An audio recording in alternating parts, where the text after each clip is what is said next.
नाशिक पुणे महामार्गावर गोंदे फाटा येथील पुलावरून महाकाली ट्रॅव्हल्सची खासगी आराम बस MH14 CW 9072 खाली कोसळून अपघात झालाय। या अपघातामध्ये एक प्रवासी ठार तर 32 जण जखमी झाले असल्याची माहिती पोलिसांनी दिली आहे।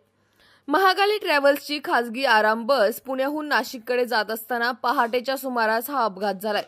जखमी रुग्णांना त्वरित सिन्नर येथील खासगी रुग्णालयामध्ये उपचारासाठी दाखल करण्यात आले। अपघातानंतर पोलीस तात्काळ घटनास्थळी दाखल झाले, तथापि हा अपघात बसचे टायर फुटल्यामुळे झाला असावा अशी शक्यता वर्तवण्यात येते। ब्युरो रिपोर्ट, राष्ट्र सह्याद्री न्यूज, नाशिक।